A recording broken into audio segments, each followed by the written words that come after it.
हिंदी संस्कृति में बिल्ली को बाघ की मासी यह मुहावरा आमतौर पर किसी ऐसी चीज या व्यक्ति को व्यक्त करने के लिए इस्तेमाल किया जाता है जो अपनी वास्तविक क्षमता या महत्ता से कहीं अधिक होने का दावा करता है।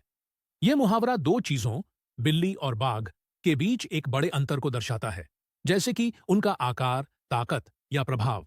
यह मुहावरा यह बताता है कि हालांकि दोनों एक ही परिवार फेलिडाए से संबंधित हैं, उनके स्वभाव और क्षमताओं में बड़ा अंतर है। बिल्ली और बाघ दोनों ही एक ही परिवार के सदस्य होते हैं, लेकिन उनके आकार, व्यवहार और शिकार करने की तकनीक में काफी अंतर होता है। बाघ जंगली और शक्तिशाली शिकारी होते हैं, जबकि घरेलू बिल्लियां अपेक्षाकृत छोटी होती हैं और शिकार करने के लिए उनकी ताकत की बजाय चपलता और चुपके से चलने पर निर्भर रहती है। शिकार करने के मामले में बिल्ली और बाघ के बीच कुछ समानताएं हैं, जैसे शिकार करते वक्त चुपके से करीब आना और अचानक हमला करना।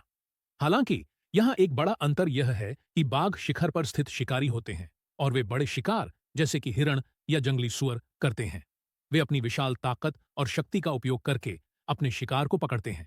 वहीं घरेलू बिल्लियां, हालांकि वे भी कुशल शिकारी होती हैं, वे मुख्य रूप से छोटे शिकार जैसे कि चूहे, पक्षी या कीटों का शिकार करती हैं। उनका शिकार करने का तरीका ताकत से ज्यादा धैर्य, चुपके और सटीकता पर आधारित होता है। हालांकि उनके शिकार करने की तकनीक में कुछ समानताएं हैं। दोनों ही अकेले शिकार करते हैं। वे अपनी दृष्टि, गंध और श्रवण क्षमता का उपयोग करते हुए चुपचाप अपने शिकार के पास पहुंचने की कोशिश करते हैं और फिर एक तेज और शक्तिशाली हमला करते हैं। बिल्लियाओं और बाघ दोनों की चपलता और लचीलापन शिकार करने में अहम होते हैं, क्योंकि वे दोनों अपनी तेजी और ताकत का उपयोग करके शिकार को पकड़ने में सक्षम होते हैं।